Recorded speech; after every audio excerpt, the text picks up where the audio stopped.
numéro 1. Ndé a fait l'accident à la motuka oyo. Ezaki samedi le 28 septembre. Quand on a fait l'accident, petit la authentique. Ok, merci beaucoup. Et puis, tout le monde voit pas non le véhicule transporteur, le corps de papa Simon Kimbangu, le 2 avril 1960. Après 30 ans de prison à Ville-Katanga. Voilà. Maman, papa Simon Kimbangu, exhumation. Papa Simon Kimbangu a fait 9 ans. Nassi à Mabili na Katanga. Exhumation, ezalaki. Corps na se décomposé. Non, exhumation, ezalaki les. Non. Salut à tous mes chers abonnés de la chaîne Yabiso Podcast. Oui, quand la mission c'est que TV encore battu belé. Oui, je sais bien que vous avez belé des fois parce que télévision na bino vous la édition na biso ya mokolo lelo. C'est bien moi votre humble présentatrice Prudence Ngimbe, la petite aux à la taille acceptable autrement dit original. Ouais, quand vous avez donc toujours kaka na mbanza Yerusalem donc na Kamba na Congo central depuis to yaki to saka musala donc babi lelo nde final à makambote lelo nde peut-être découvrir ni na na Kamba. Pourquoi Nouvelle Jérusalem? Alors ne zappez pas, surtout n'oubliez pas de vous abonner massivement. Vous s'abonner, puisque les éditions vous quand dans message que c'est non kaka chez Yabiso Podcast. Donc na si ma caméra na zabon na yemo ko mona moké na bangenge na je suis mbongo les chaînes pas trop. Ozo ça qui original bima bien quand nga côté na kitamba na dépend donc makolo ngulu. Il y a donc le long de tout ça la découverte na biso non combat. Na sanga mon côté na za vraiment invité na ya ma casse babi moi na papa donc il y a makila donc papa Théo mais je crois que yemo ko s'est présenté bien collègue. Bonjour papa. Bonjour maman journaliste. Papa kombo nani? Papa Théo Toko guide à musée. Papa Simon Kimbangu na Kamba. Waouh, donc il n'a encore même pas quoi interprétant parce que ça moulaï na kanina na papa Théo Kido. Papa Théo Toko. Papa Toko. Voilà. Donc je sais pas papa Toko. Toujours to découvrir nano, batna sur partout dans le monde. Ici que na biso pe lokola otoye toza batasika na Kamba. Bien que bana papa ndé mo lo baké bana ngé belé bazana au libanda. Tout à fait. Voilà donc to mécano ko découvrir muké bisiko to tem parce que ah na bi que c'est ça significatif. OK. Bisika auto niati oyo na yebité ça ndengeni. Merci. Avant tout hein puisque ça na mo ba quelques questions auto ko meko sola muké na papa na biso. Mais to yé bana nesiko to telemi on nzeto ngala on banga ngo déjà. OK. Merci maman journaliste. Ouais. Une chose qu'il faut voyer, papa Simon Kimbangu auparavant il était protestant. OK. Baptisé, c'était le dimanche 4 juillet 1915, la mission pour la Gombelotete. OK. Juste après cérémonie à baptême, à coupé Ramon. Nanzela zoro yemba nzembo. Qui ansiti la qui fouene kwa ndiolo kwikile. Ingoloba quel type de comportement la moto a yambi kole Christ comme on bikisi. OK. Tango komi ande sika ya kolona nzete ya nani Ramon awa. Ramon. C'était en quelle année? C'était le dimanche 4 juillet 1915. D'accord. Maintenant, ni ne s'est remarqué, Ramon et qu'on s'est transformé comme il palmier, ils étaient en bila. Nicolo Bibou et repousse, ni ne s'est remarqué, na pembeni en étaient en bila, il y avait aussi un autre arbre là qui poussait. OK. Ezaki figuier. OK. Na kikongo bengi sanda, musuke na lingala. Des figuiers qui engloutir Ramon qui n'ont pas lelo yango. Balona qui yango dimanche le 4 juillet 1915 juste tant que sisi baptisme na ya soko yemba nzembo na oti ko yemba siko. Dans le 1915 ti lelo pour calculer ka botinde biso na commentaire. Minimo boye baso njeto yo, ils ont existence déjà combien d'années. Voilà, merci beaucoup papa na biso. Guide na biso makasi. To lui to découvrir parce que batbaye ba kaka papa Simon Kimbangu. Papa Simon Kimbangu. Batamusu babi papa Simon Kimbangu azali nzambe. Batamusu bazali balubi papa Simon Kimbangu azali nzambe te. Mais to lingi lelo to yeba vraiment véritablement qui est papa Simon Kimbangu. Ah, merci maman Langai. Biso papa Simon Kimbangu azali biso avant lobaya likambo sika lobana no akala. Soko tengi na mokanda ya Ecclésiaste 3:15. Babi sous la terre il y a pas de choses nouvelles. Et c'est Dieu qui ramène des choses anciennes pour comme Makamboya, Sika. nkolo Yesu Kristo boyoki nkolo Yesu Kristo ye pe bandimelaki na bango ye te. Oui. Tant totali na mokanda ya acte 6 le premier martyr ya christianisme ezaki Étienne. Pour nani na mibeko ba yude ezalaki okoko fukamela moto te parce qu'il y avait une religion précédente qui christianisme ezaki judaïsme. Vous comprenez? Alors bango nyonso baki na religion na bango nini judaïsme. Batela boye likambo moko buya sika ebimeli bango. Balobi jamais. Likambo euti susu wapi? Likambo euti susu wapi to mona ngona noté. To yebi azali mwana ya Joseph na Marie. Même intoma polo yozomona. Musani na bando kosala. Kende ko boma bato nyonso bazo ko sambela tato la kombo ya Christ comme mon bikisi. Soko kina acte 9 la conversion de Paul la bando ko kende wapi. Mission azaki na okaka yangwana. Papa Simon Kimbangu. Soko to tangi na Jean 14 ko le Christ lobi ngai soki na keite motinga mi akosali nini akoya te. Tata Simon Kimbangu réellement aza motinga mi nkolo Christo. Donc tu sais que aza na kati ya Trinité. Azali na kati ya Trinité. Ya solo wana. Ya solo wana. Et là on nous a prouvé qu'il y a na kati ya Trinité. Nde bala Dieu le Père, la Trinité c'est-à-dire Dieu le Père, le Fils, le Saint-Esprit. Tout à fait. Mais quand on peut expliquer maintenant sur landa biso parce que nde bala ba ke papa azo boya ke papa Simon Kimbangu azali nzambe. So bala babi data ba boya ngo déjà c'est que ba boya pe kaza na kati ya Trinité. Mais quand on peut ko manulo ngo bien ko fungola ngo bien et là on y pena ozo lakisa ki asa na kati ya Trinité parce que babi soka zala ki nzambe tamsumbe anga ba ndozo traitement te. Tamsumbe batune ba ndozo traitement te nga bono bikisa banka parce que Jésus à l'époque banai ko traiter ces batute abandai ka ko bikisa.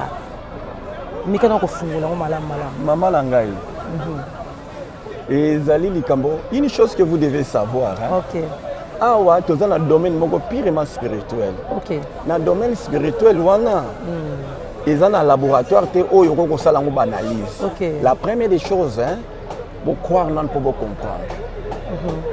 Même une colonie sur Christ, Batunion sauté bandimila qui est que non, Azali, moi nanzam. Il nous connaît le babat qui est écologie. Pour avoir annoncé que non, Azali, moi nanzam. Pour la banque qui blasphème. Ce que tu as dans Mokanda Isaïe 19, tu as nassé, Bandassou na 19, tu as nassé. Mokanda nanzambe est clair. Dans le mobi qui s'est accueilli, il y a des moutons qui ont été Israël na nini na boumbu. Nkolo Yesu Christ a botami les enfants d'Israël sous la colonisation romaine. Passe mignon ko balobi c'est que y était.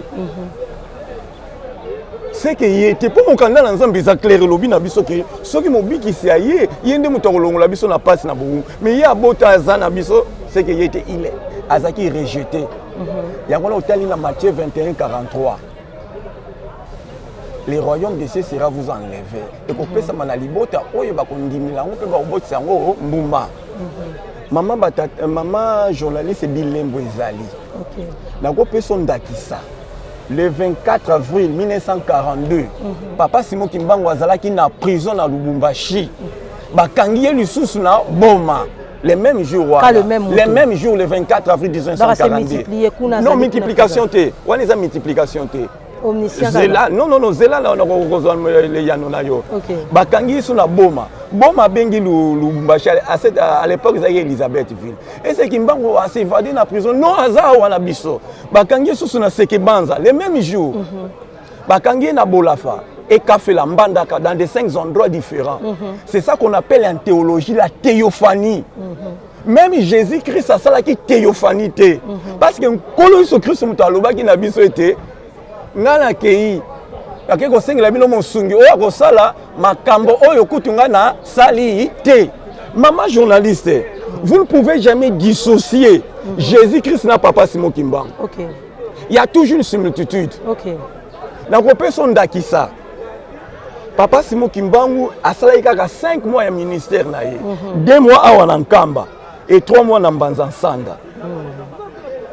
Le samedi 10 septembre 1921, na Mbanza-Nsanda, na 9h, on a dit à l'Obagi, non, moto mwindo akokoma mundele akokoma moto mwindo. Tango akokangama na ngai ekoki. OK. Mais mon konzi bakangaka ye ni libanda mboka niti fona zonga na mboka na ngai. OK. alongwa kuna les dimanche 11 septembre 1921 dans les après-midi à Mati awa na cercle au likolo nzete agangi na mongongo makasi nzambe nanga na kikongo nzambe nanga pona nino tiki ngai tina gombe matadi 25 km bayoka kivoa wana. OK. 25 km et tout village fut émerveillé de son retour. Wow. Et lundi le 12 septembre 1921 baiko kangaye awa na 18h nde balalaki na nzundu 8h balongo nzundu mama bilembo oyo kaka tozoko lakisi. Tant to bakomaki na mardi le 13 septembre 1921 na 8h balongo ki nzundu na groupement tant bakomi na 17h na mboka mo babengi boko. Ils avaient déjà 17 ans. Okay. L'adjudant chef, c'est lui qui conduisait le cortège d'arrestation, s'appelait M. Snook, un adjudant chef belge, a décidé à l'oublier que nous voilà, Torola Lawa. Dans un ordre supérieur, il y a un Awande Torola. Parce que le cortège d'arrestation, il y a un boutoute na Tisville. À l'époque, actuellement, Banzangongo. Papa Simon Kimbango aussi à son tour affirme le contraire. Il n'est pas lobby qui est ngaïpé. Dans un ordre supérieur à mon continent, voilà. Et là, est-ce que vous avez mon continent? Bien sûr, oui, dans mon continent, on colle sur Christ. Papa Simon Kimbango a tomboli, a fixé regard dans l'icolo. Quelques secondes, à tout ni moutou. L'adjudant chef, c'est lui qui conduisait les cortèges d'arrestation, s'appelait l'adjudant chef, M. Snow. S'il te plaît, monsieur, tel là nous montre nos heures, 17h. Papa Simon Kimbango a reculé l'heure 17h à 12h. Bon. Et ce genre de situation n'a jamais existé dans la nature. Il y a place où on a partout. Partout. Okay. De 17h à 12h. Voilà, maman. Ce genre de situation n'a jamais existé dans la nature. Okay. De 17h à 12h. Comment il peut qu'on a les mêmes jours on a 17h. Okay. Maman. Platon, Aza philosophe. Azalaki philosophe, pardon. À l'objet, pour connaître les noms, pour connaître les noms du père fabricant, ce n'est pas facile. Voilà. Mais ce qu'on découvre, père fabricant, les gens savent où réside la vérité. Donc, on peut s'en d'acquisser Yankamba. Ok? Dans la province, il y a Congo central. Dans la municipalité, il y a Katarak. Dans le territoire à Mbanzangungu, dans le secteur Antimans. Antimans, c'est le cœur du monde, mon thème à Monkili. Ok. Et dans la justification biblique, Luc 37, 27. Ma demeure sera parmi eux. Moi, je serai leur Dieu et ils seront mon peuple. Luc 17, 37. Là où sera le corps, c'est là où rassembleront les vautours. Maman, faites où tu voulez, la necessité. Bikolo boni boni yawa. Ebele. Alors, maman, Zalana Kondima. Ok. Tata Simon Kimbango, Azana Katia Trinité. Ok. Merci beaucoup pour l'éclaircissement. Et tu dis pour toi, parce que tu as baqué. Papa Simon Kimbango a beau takati. Côté Moussouba habité, Papa Simon Kimbango, Azaki na bana misato. Est-ce que Bazaki, ma fils n'est biologique? Pour Moussouba habité, Ezaki, maman moulinda qui n'a pas libala. On me connaît qu'on éclaircisse en bien, dans la bataille partout. Merci maman. Papa Simon Kimbango a beau tamaki les 12 septembre 1887. Ok. Dans l'âge à 2 mois et demi, maman a couché. Ok. Maman Louise. À tout cas, il y a l'âge à 2 mois et demi. Beaucoup na maman Kouloutou na maman Kinzengo. Ok. Papa Simon Kimbango, il est dans zone ici, mais pour l'éclaircissement, tu as Luka. Ok. Ah, tu as un terme, il y a lumière. Oui. Tango, maman a couché, beaucoup na maman Kouloutou. Maman Kouloutou na papa Simon Kimbango a l'âge à 5 ans. Awa. À l'époque, c'était Mbanzambola. Oui. Mbanzambola, c'est une pépinière. Ok. Alors, nos ancêtres ont partagé l'expérience na bango na repas autour du feu. Ok? Maintenant, papa Simon Kimbango a aligné le feu. Et puis, il y a chacune des cases qu'on a bilia, comme Messika, nous sommes maintenant, il faut toujours apprécier le comportement de tata et tata kuyela. Vraiment, moi, je suis un boboto. Moi, je suis 5 ans, je suis tata et tata ko sepelate. Yambo yo bota mangala misali qui déjà dans mon kilo. Et puis, bino nyo so bozawa. Tant on commis en 1910, papa Simon Kimbango lobi boye. Akoloba na batu ya Mbanzambola, les gens de son époque. Kengai Kimbangu na kobota masusu na 1918. Voilà. Ok? Na kobota masusu na 1918. Ok. Na 1910. Et le 3 septembre 1910, il y avait une constellation brillante. Les autres brillaient dans le ciel à Congo, Bango. Maman Langaï. Et loko nyonso zoko mona bilimbo nyonso zo na mboka oyo, ils ont signification nango. Ok. Même aux hommes awa nde papa Simon Kimbangu bande ko opérer les miracles. Awa. Aux hommes les cercles non? Platon a l'obinini. L'âme de l'homme a la forme de la lettre K. Donc kamba l'âme à mokili. Okay. Maintenant Congo, hein maman, batu ba yena C eza ba mindele. Mais kombo ya mokili na biso Congo eza Congo avec K. Oui. Congo na hébreu ngeloba un cercle. Voilà, c'est ça. Donc c'est ça Congo. Congo. Ceux qui te comprennent bien. Mais Congo ngeloba ni na hébreu cercle. Cercle, oui. Donc cercle nyonso ezara Congo tout cercle oyo ndem keza Congo. Voilà maman Langaï. Tu le dis bien na hébreu. Oui. Na hébreu. Parce que la Bamindele va changer. Peuple congolais, peuple africain, peuple congolais en particulier, peuple africain d'une manière générale. Ils ont le col nzete, hein maman. Ils ont le col nzete, bazu ba racine, ba kati. Est-ce que nzete on a osation na bon moi? Histoire à Moutoumoun des a falsifié, ba baby sango. Je peux vous donner un exemple. Il y a même des fables que nous avons étudiées à l'école primaire. Ils ont le col la cigale et la fourmi. Okay. Est-ce que l'auteur, ce n'était pas Jean Fontaine? Ezaki Moutoumoun. Okay. Même invention, il y a une invention. Et bandit en Égypte. Oui. La calasso, bazolo ba Égypte, c'est-à-dire bazolo ba nini Afrique. Ok, maman. Ok, merci beaucoup. Mais éclairci bisoté pour na bana, il y a papa Simon. Voilà. Pour na bana papa Simon Kimbangu, maman Moulou, son premier mari s'est marié avec Tata Ndompeto Patemi Mbongo. Ok. Donc ils ont conçu une fille qui s'appelait maman Nelly Kitudia. Ok. Vous comprenez?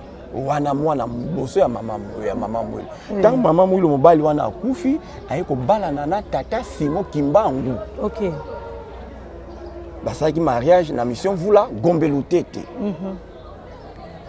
Alors moi na bango ya liboso ezali papa qui soloke le lokelo. Voilà. Abotami le 12 février. Abotami le 12 février 1914. Ok. Natanga mokanda moko mina bosa nango. Balobi les wana ba témoin de Jéhovah, les royaumes des cieux et quittant la mokili ezali na 1914. Ok. Alors, papa Dialunga na kiangana ayeko bota maman na mibale le 25 mai 1916. Ok. En pleine guerre mondiale. Papa qui se loquait la botami début guerre mondiale et bandit. Yé moko tata diengenda kontima ayeko botama vendredi le 22 mars 1918. Guerre mondiale est ici.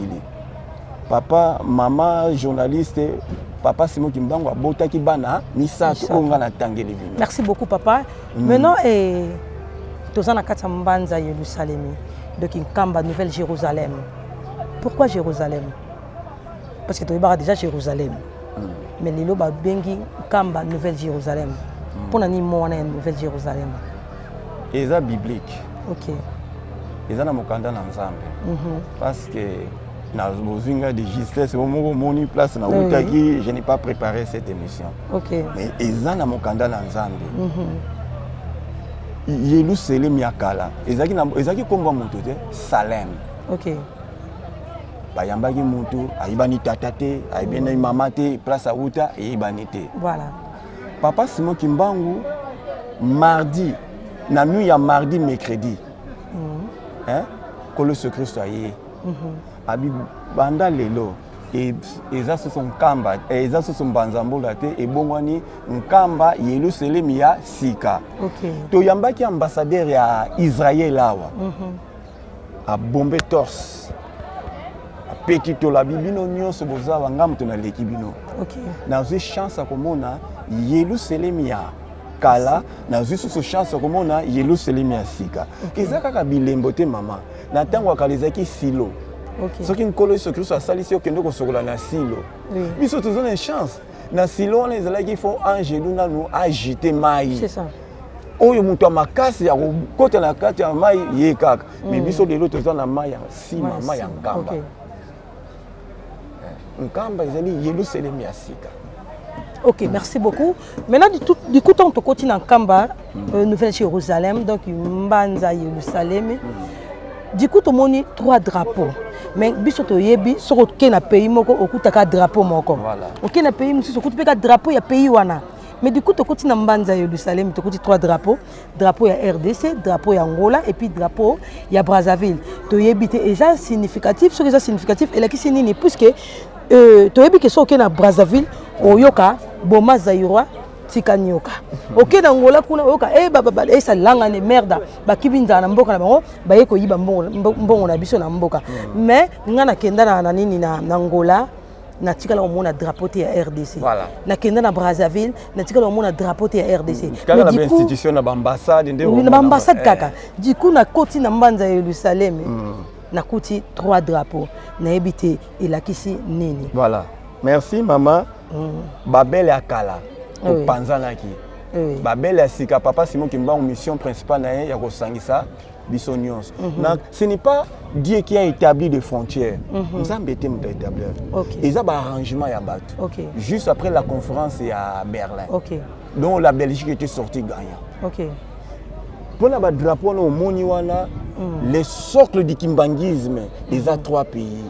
Ils ont l'Angola, la RDC et le Congo-Brazzaville. C'est ça, les socles du kimbanguisme. Makuka matatu. Hein? De ba mama ba koka kalando lambe la banine balo chani. Aussi le kimbanguiste c'est ça mokili mobimba. Mais tout le monde va drapeau moki ba pays. Tout à fait mais na yebiso les socles du kimbanguisme, ils ont 3 pays. OK. Mais quand on kufungola ngobi parce que juste comme ça tu comprendre. OK. Na kala lobi to uti na royaume Congo. Voilà. Dont la capitale se situe à Mbanza Congo. Biso nyonso tuuti kuna na Mbanza Congo. Na lobi na yo sikoyo mission ya tata Simon Kimbangu eza yango wana ya kosangisa les 3 Congo ezonga sosu Congo moko. Est-ce que merci beaucoup. Est-ce que kosongisa les 3 Congo ezonga Congo moko. Est-ce que ekosimba ba dirigeant ya Brazzaville, ba dirigeant ya RDC, ba dirigeant ya Angola. Est-ce que ba rosalaka na boyoka ni to ndengeni parce que ndeka na otolo ba ke kuna balingi ba congolais kuna balingi ba angolais koto balingi ba Brazzaville te.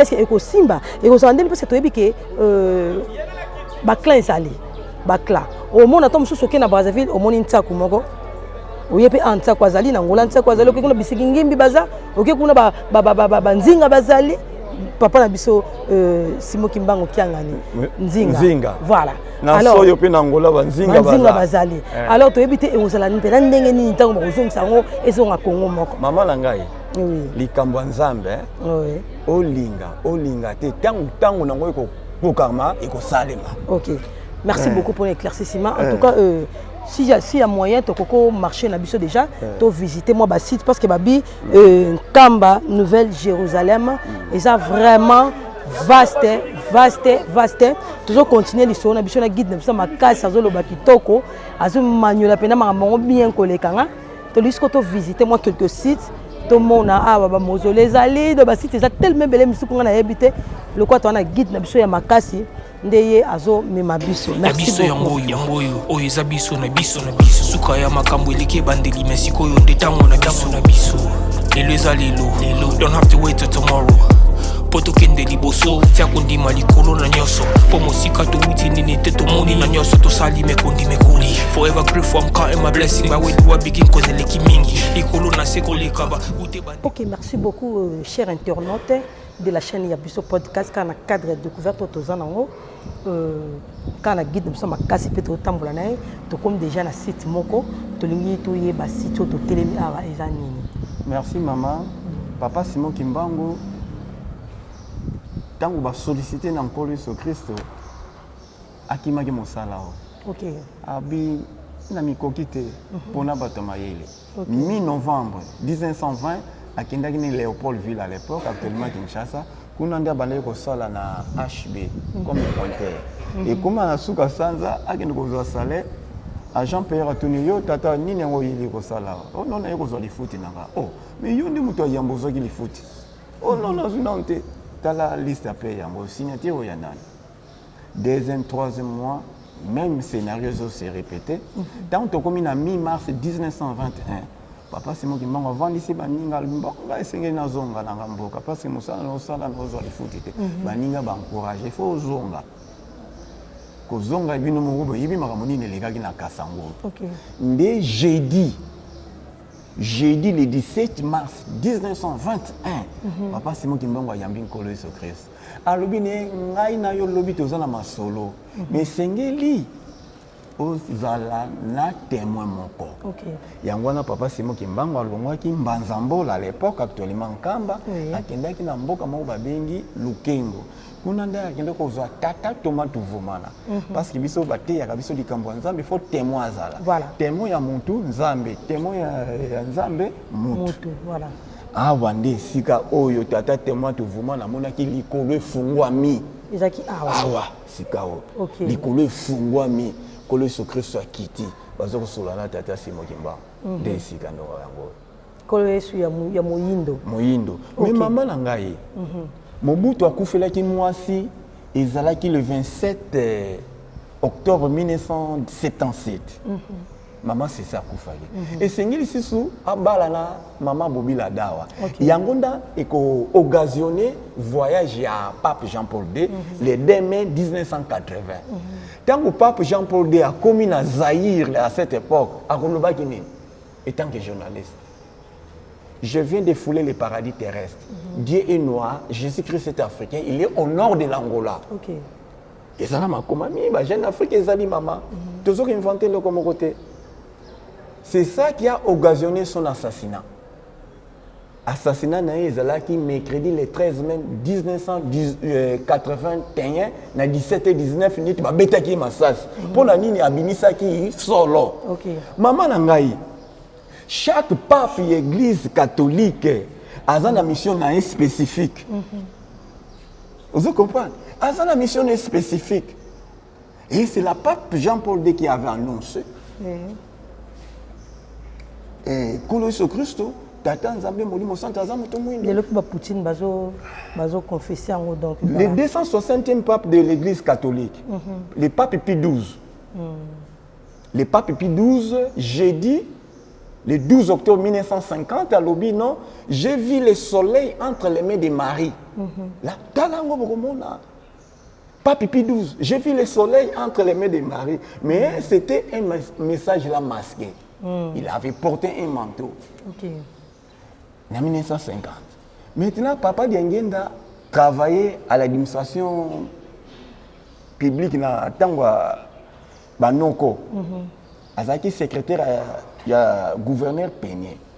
A eu vacances à na côté la tata na prison. Maintenant, au cours de leurs entretiens, tata na moana. À cette époque, papa na biso misat, papa qui solokele, papa dialunga na papa diengi na bazaki na bazeni. Papa Simon Kimbango lobi boye. Mon kolonga na kokufa. Parmi basi na bino bana bazeni, oya kobota mwana mobali. Ngai wana ga susu na kozonga na bomoi. Okay. Pona nini? Kolo Yesu Kristo mutolobaki na biso molimo mo santo akoya na kozala na bino nini? Libela na libela. Et c'est ça. Pape Pie XII maman.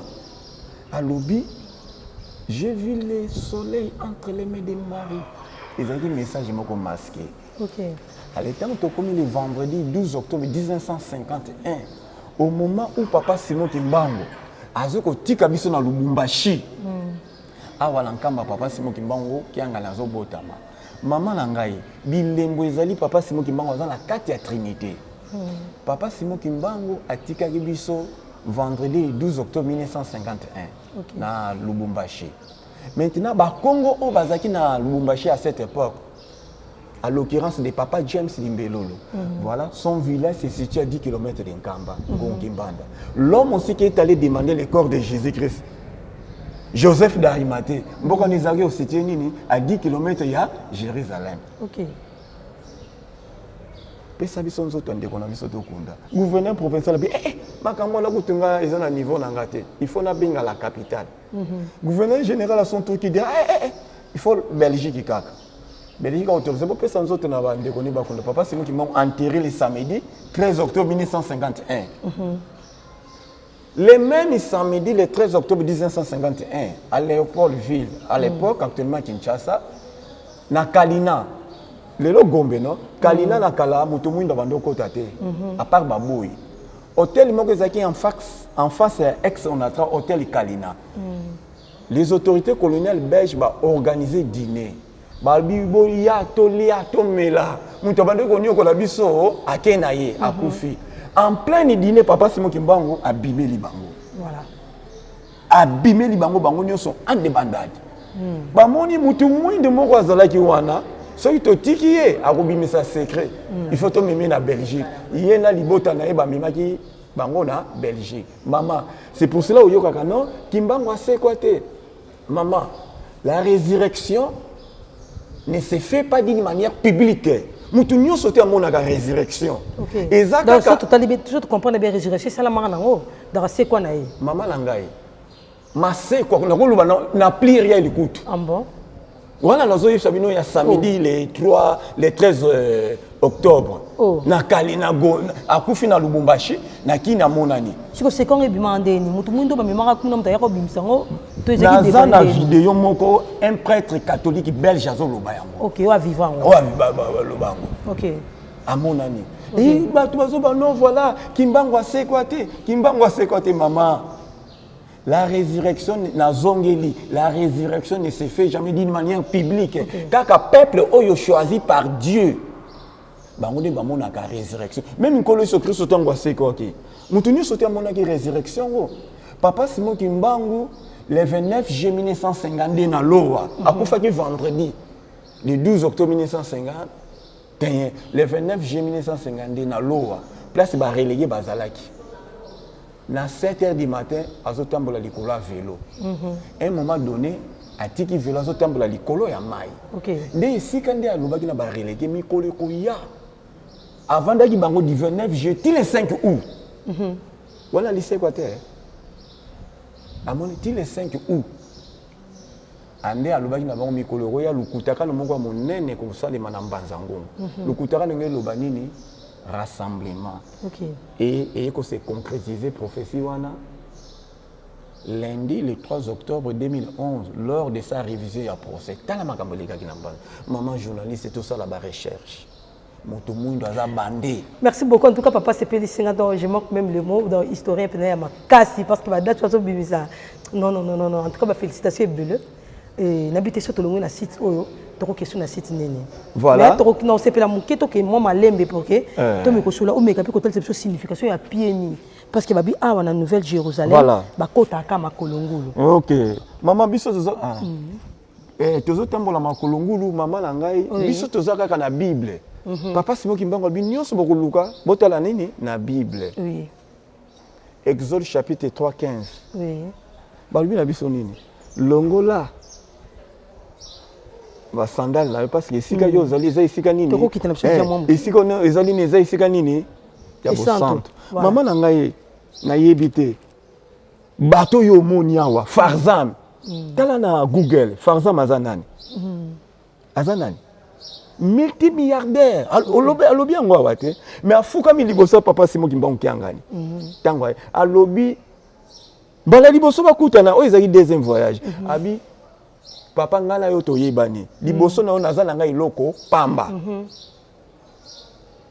to yebani ngana yo to kutanaka mama ngelo banini papa Simon Kimbangu nalo asala voyage ya étranger te o ya poto mais mundele Farzam abingana yo to kutanaka c'est-à-dire ngelo banini Farzam awa samedi le 6 avril lundi Farzam na abingai naza mutu mwindo naza mondele te naza pe américain te devinez la suite makambo kotambola makolongulu ezana mukanda na nzambe Exode chapitre 3:15 Moïse kutana Yahweh le nzambe alobine longola basapatu no pambate esika ozali esika nini ya musantu oui kolongola basapatu c'est ça significatif c'est significatif parce que esika toza esika boule ya boule donc basapatu ezali kwa na masumu to ndeni non omoni esika tozali eza esika ya boule esika nini olongola ma papa basapato. Dimanche le 29 décembre 2019, première visite officielle des chefs de l'État, Fachi Béton. Tango kota ki alobine. Tango na niati mabele oh na senti nzoto na ngai na zui nguya ya ndenge mosusu. Ah bon. Mutu loko la président de la République. Biso bakimbangisi te ko corrompre na nini. Po abimisa maloba wana. Ah, président pe aza mutu a sentiment te. Ebimaki na kati ya motema na ye tata mokonzi ya ekolo. Ebimaki na kati ya motema na ye. Maman tozo ko inventer loko moko te. Mais loko moko kaka ya pasi banda mokili eza mokili. Nzamba azala kaka na minoritaire. Nzamba azala ni na bato ebele te o bandimelaka ye. Bana Israël na tango Noé combien? 8. Maman likambo nzambe eza mindondo hein. Parce que ils ont physique et accompagné les spirituels. Vous pouvez imaginer maman Langaï. Nani Noé azo ke kotonga boîte wapi likolo ngomba. Ba boudé. Ba lobi tiens, est-ce que vous êtes là o eza ki bon matin? Est-ce que boîte etambola kana likolo ngomba depuis quand?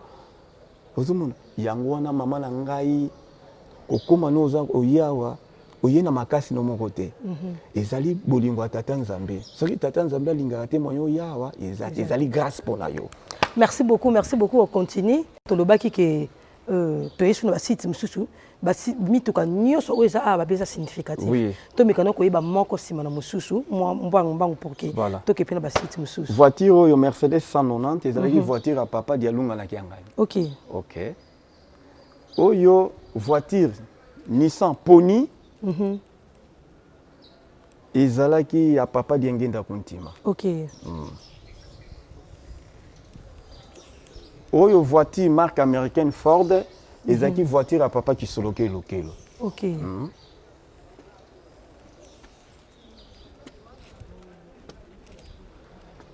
Voiture oyo. Temple Matete ba inaugura ki on temple Matete na Kinshasa na Ngilima.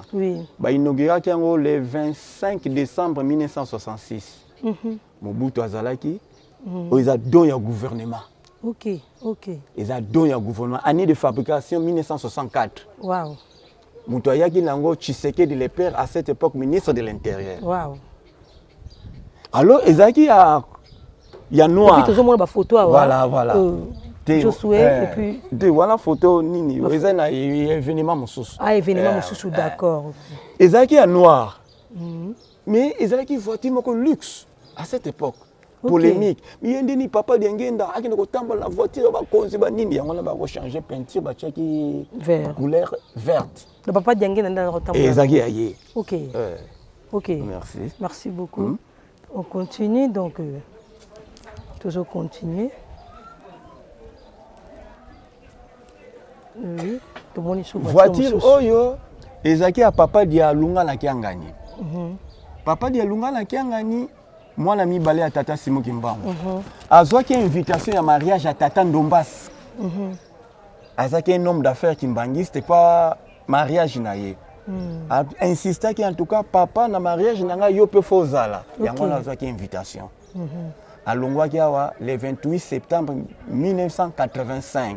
Nde voiture asalelaki accident. Maman ye azalaki liboso awa.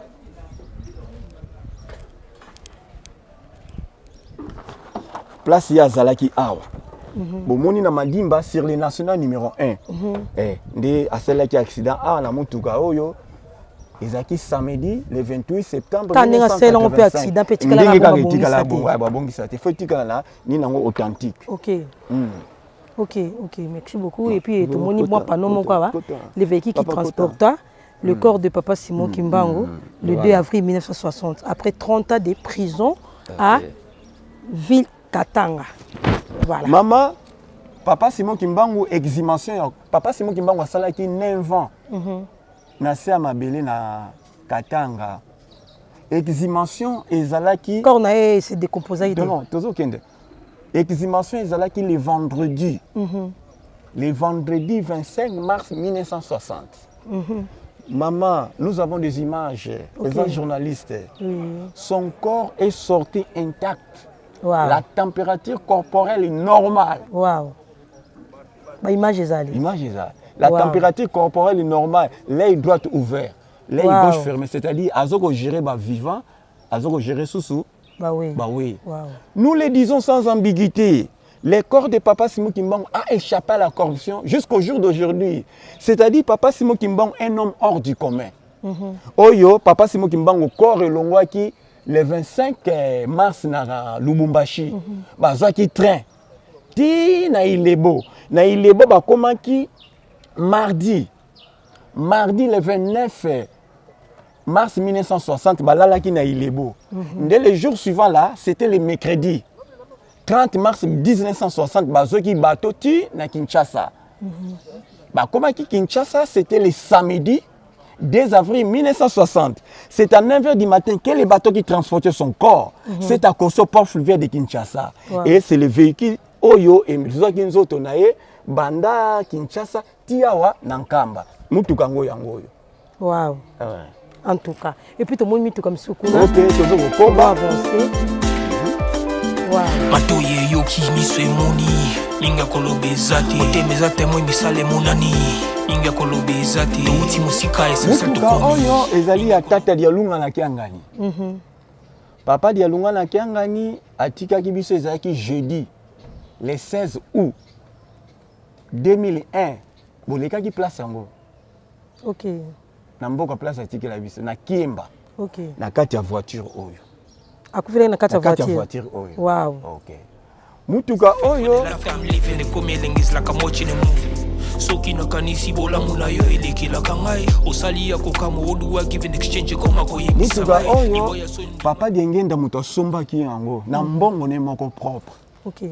ezalaki ya doyen faculté ya Lotendele madame Louise Martins. Ok. Dina oyo et mutuka oyo yango nde ememi bakoro ya bapapa misato Ok.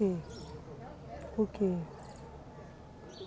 ya yambo ezalaki papa Kisolokele. Mutuka nde moto ememaki corne de Kinshasa tia wana banda aéroport ya Njili centre ti ya Kinshasa tia wana nkamba. Ok. Ya yambo ya mibale ekomema nzoto ya papa Diangenda Kuntima oyo ya misato ekomema nzoto ya papa Dialunga na kiangani. Parce que ce que li message à papa Diangenda Kuntima ta bakende présenter ba vœu ya nouvelle ya 1992 apesaki ndenge bakokendele ngai na kokende papa Kuluta kokende ngai na kokende papa Dialunga na kokende ye moko mama na ngai papa Simon Kimbangu akangamaki awa na le 12 hein, le 12 septembre 1921 hein. Bake na Mbanzangungu basambisi balongwaki Mbanzangungu ezaki samedi le 3 décembre 1921 na train mais alobi yambo train kende soki nakuta na bana nanga te train kokende te yango pe salemaki balongwaki Kinshasa Léopoldville mardi le 6 décembre 1921 akomaki na Lubumbashi jeudi le 19 janvier 1922 kunanda salaki 30 ans. Une précision de taille. En termes de durée et en termes de détention, Papa Simon Kimbangu, c'est le plus vieux prisonnier du monde. Ok. Le 4 janvier 1951 à 8 heures, Céline a kokangama. Moutabande ko simba clé ya Céline, mais c'est Hervé, directeur à prison. Il a se retrouvé Libanda. Na 8 heures, jeudi le 4 octobre. Balobini zonga la prison Moutamutabi, lelo suka boloko nanga. Na kozonga son na prison. Yé moko mibimisa ki na prison na couverture na. Et c'est le même jour là aussi, il a été admis à l'hôpital. Ok. Une semaine après, jeudi le 11 octobre 1951 à 5h du matin à Yambi Bapaya. Abando la la matela na se. Nous avons eu la chance de kuta na papa Sakwabanga les gardes là. Biso zaki na commune de Kinshasa, yazaki na Saint-Paul, il est mort catholique. Ok. Ah, atuni papa Sakwabanga bato ba yoko sala nini? Ah, ba yoko tala. Mbote to yoko rendre visite. Et peut topé sur l'extrême onction comme il m'a appelé ma futa suka. Papa Simon Kimbangu bi d'accord, naza d'accord.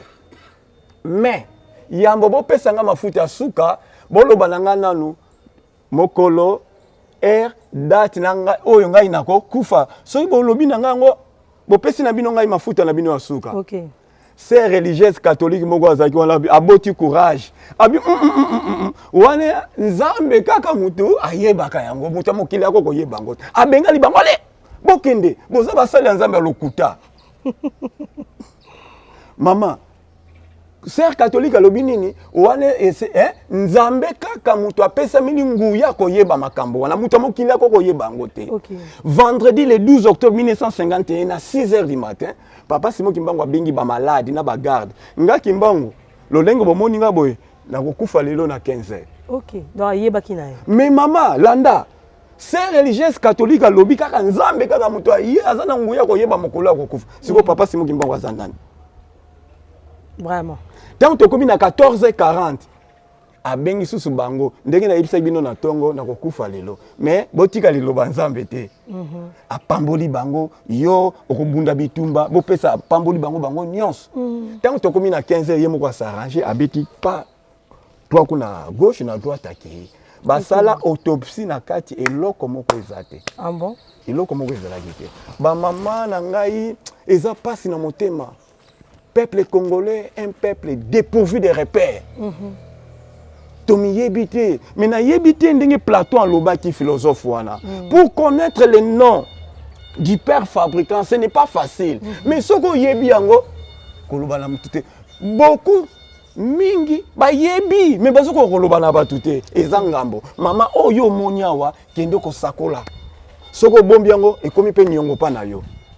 OK, merci beaucoup papa. Ne m'en pas moi ndakumora muke ah il a guéri et non les a qui ba pona ba surveillant kaka. Pona ba surveillant. OK, merci beaucoup. On a ton patient vite. Na mon peut te komi awa, to me koyeba pe ceux qui en tout cas dans CP la mingi tout le kumbangiste bana papa nyonso mukili mobimba bisika bozali bo se manifester na kati ya biso podcast parce que c'est la chaîne de référence et puis ça a bien toujours information vraie toujours information réelle donc mingi on le ça tout ça bana grand historien donc on mingi déjà historien parce que date historique ça na mutu na donc na bangi makasi.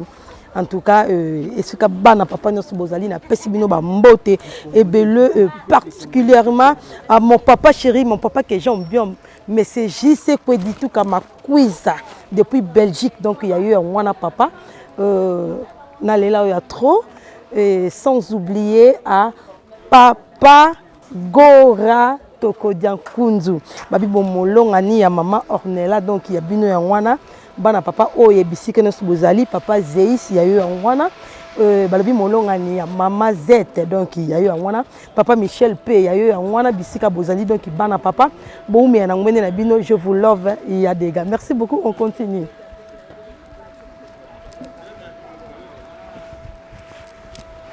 Ouais merci beaucoup et puis to comme sur le site mususu to moni pesa sous cercle donc entouré et puis clôturer to imekana koyeba ezanini. Merci maman naibisa bino papa Simon Kimbangu a fait tout simplement 5 mois de son ministère. OK. Awa na Congo central. 2 mois awa na Nkamba, 3 mois na Mbanzansanda. Abandi le mercredi 6 avril 1921. Mercredi 11 mai 1921, M. Jennings, missionnaire britannique. Parce que mangomba nyonso ya contre oye kauka ki bandimi bakimi. Même ba hôpitaux etikala ki vide. Ba malade bazo koluka guérison awa na Nkamba. Bandi bazo koluka lipamboli awa.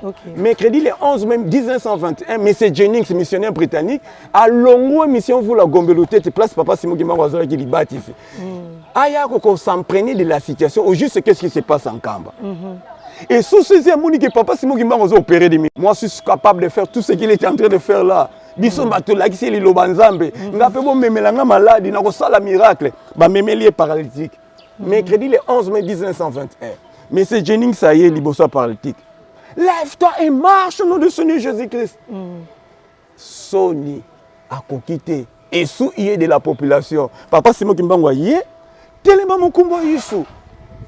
Du coup paralytique a telemi batu maboko ya lobi oh soko kenda ndako bapaya bayambi yote pupula makola kendaki na soni wana ezaki mercredi le 11 mai 1921 nde mercredi le 1er juin 1921 na Tisville à l'époque actuellement Mbanzangongo. Mais c'est Léon Morel, un administrateur belge, a présidé réunion l'église catholique, l'église protestante, l'état colonial belge na ba commerçant ndenge kaka lekaki na nkolo Yesu Christ basali likita muto soki totiki ye akodimine autorité na biso ngala na biso ekosila il faut tokanga ye Dès dimanche le 5 juin 1921 papa Simon Kimbangu ake na Tadi mboka moko babengi Tadi na ba disciple ne ko na ba ko sala retraite dès lundi le 6 juin 1921 envahissement ya ville sainte. OK.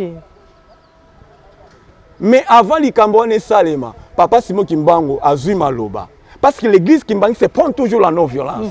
Akoloba boy disciple banguna na biso bakoya akosala biso mabe. Mais oya moni akokokane ko supporter te likambo ko leka awa azwanzela akende na ye.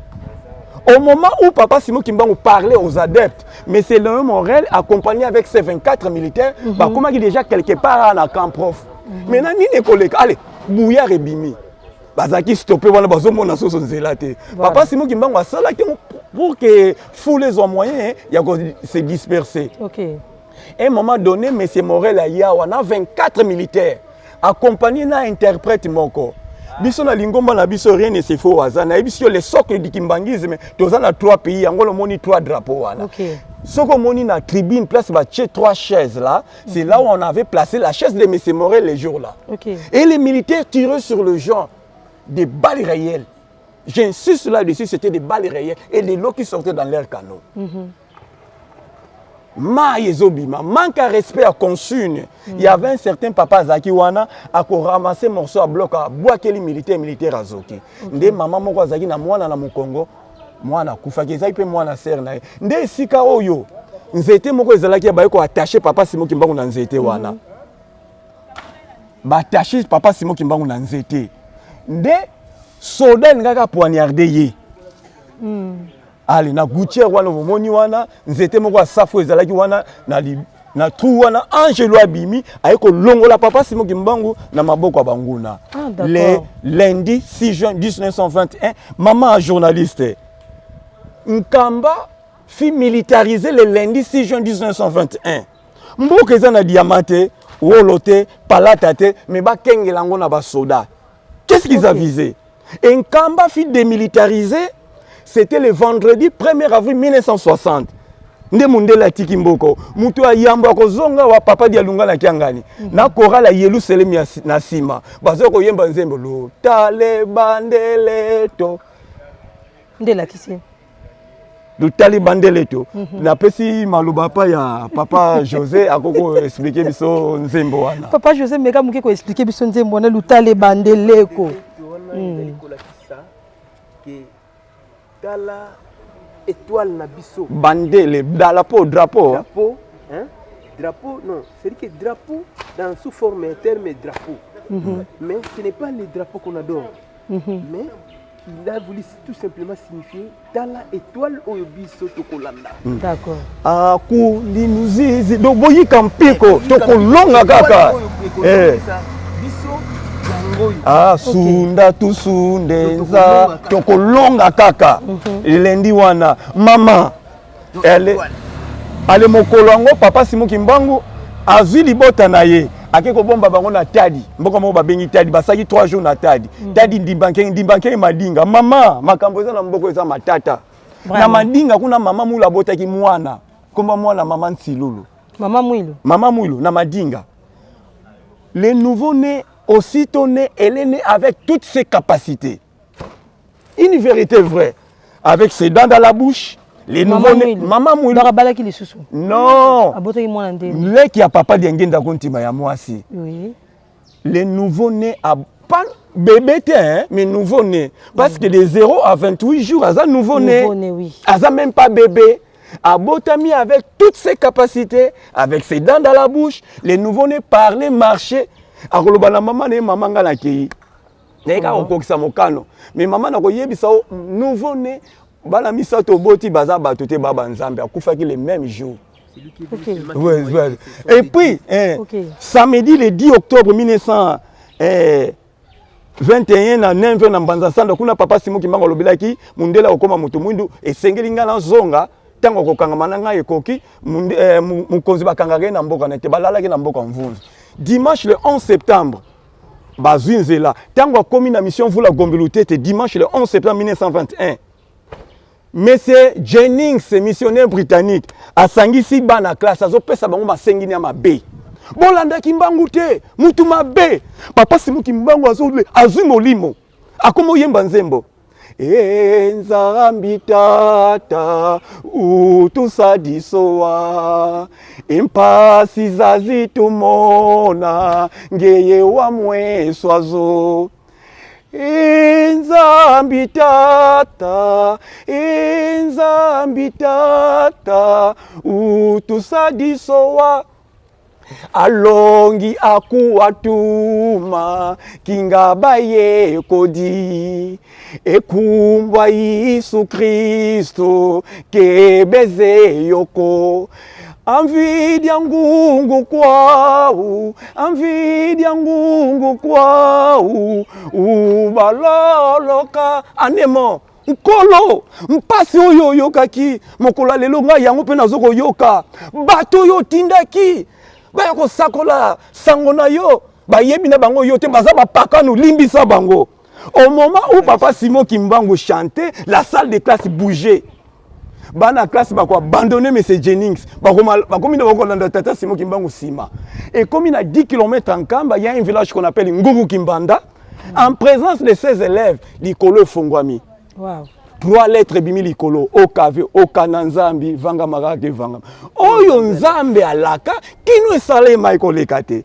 Dimanche le 11 septembre on a commis esika bazo tonga aéroport à papa aéroport papa Simon Kimbangu. Dimanche le 11 septembre ndé a pointé Musapi mikolo koya alobaki on a ki Kongo makumbi mazulu et place bampepe bando okita awa ndé dimanche wana ndé a mati likolo nzete place na laki sibino na cercle wana agangi na mongongo makasi nzambe nanga pona nini otikinga 25 km na Gombe Matadi ba yoki voix wana. C'est pour cela je ne cesserai jamais de vous le dire. Il y a toujours une similitude entre Jésus-Christ et papa Simon Kimbangu. Vous ne pouvez jamais dissocier Jésus-Christ et papa Simon Kimbangu. Il y a toujours une similitude là. Jésus-Christ sur la croix, avant de rendre l'âme, il avait crié à haute voix. Kolo Yesu Christ a seki si bibembe et bembe ya mikolo misat. Papa Simon Kimbangu idem et bembe uti tumba. Naba alobi et bembe zogoya et poli. Oya komona ko supporter solo te akende. Maman dit na 3 jours papa Simon Kimbangu a seki. Miracle ni sous tozo ko loka peuple congolais. Bravo, merci beaucoup et puis en tout cas félicitations Ebele et mon historien donc Babi dégâts, oui, parce que ma date historique, on a eu, et ça moins cher de poule, hein. Ça vraiment cher de poule parce que, oui, en tout cas, Naton dit ça vraiment les sengo, na sangi kutu maloba, donc il y a un senga, bana papa nyonso mukil mo babisika bozali.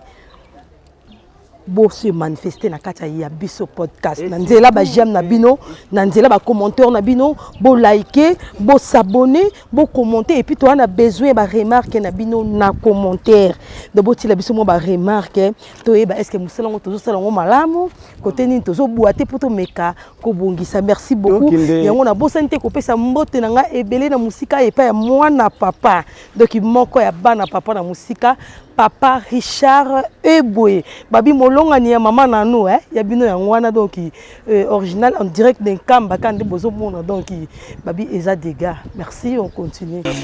Yabiso yango oyo biso na biso. OK, merci beaucoup donc to kompeso sur na site mususu awa to meka pe ko yeba parce que to mona randa ku batie porte de bité eza nini. Merci maman journaliste. Ndako zoko mona ezali premier bâtiment etongami wana Nkamba na 1960 ndako. OK. Ndako batongelaki yango président Kasavubu. Parce que Kazaki invité à poser première pierre, il y a temple. OK. Il y a Nkamba. Hélas, le président a été représenté par le tout premier gouverneur du Congo central, Mwanda Vital. OK. Il y a poser première pierre. La pose de la première pierre, c'était le jeudi 6 avril 1961. OK. Début des travaux, c'était le 4 juillet 1976. L'inauguration, c'était le lundi 6 avril 1981. Les travaux ont pris pratiquement 5 ans. Un travail manuel, il n'y avait pas des engins. 5 ans et tout. 5 ans, voilà. construit en mémoire des 37 000 familles qui déportées. Ils ont 37 000 places assises. 37 000 places. 37 000 places assises. Wow. Ils ont 100 mètres sur 50. Les 100 mètres sur 50 là représentent quoi? Nous, dans notre église, il n'y a rien d'hasard. Il y a eu au moins 150 000 martyrs. 150 000 personnes qui sont mortes pour avoir accepté les messages de Papa Simon Kimbangu. Maman journaliste. En 1956, à Tisville, à l'époque actuellement Banzangungu, il y avait un camp qu'on appelait le camp Hardy. Actuellement, c'est le camp Ebeya. Il y a un village qu'on appelle Kimaza en allant vers le fleuve. Les Belges percevaient ce temple descendu du ciel. Parce qu'on bombardait le temple haut. Jusqu'au jour d'aujourd'hui, il y a des canaux qui se trouvent dans ces villages. Apocalypse 21, Jean-Baptiste dans l'île de Patamos, voyait la nouvelle Jérusalem descendre du ciel. Waouh! Vraiment, merci beaucoup, merci beaucoup. Toko Bimanabiso déjà, maintenant tout le monde peut s'y en face. Tu habites les années. Bon, voilà. Disons na l'église kimbangiste, nous avons la terminologie spécifique au Yabiso. Jamais tu le bango mausolée. Voilà. Nous avons la terminologie spécifique. Il y a aussi des termes que nous kimbangistes nous ne pouvons pas emprunter. Chez nous, il y a Kilongo. Voilà. Et on peut dire que les sanctuaires. Sanctuaires. Parce que mausolée, c'est le nom d'un individu. Place de Banzoto, Batata Nabiso, et Zana, Papa Simon Kimbangu, Maman Mouilo, Maman Kinzembo. Maman Kinzembo, Ndenani. Nalobaki, Papa Simon Kimbangu, Maman na akufa ki na l'âge de 2 mois et demi. Yende, a beaucoup là qui Papa Simon Kimbangu, akufa ki na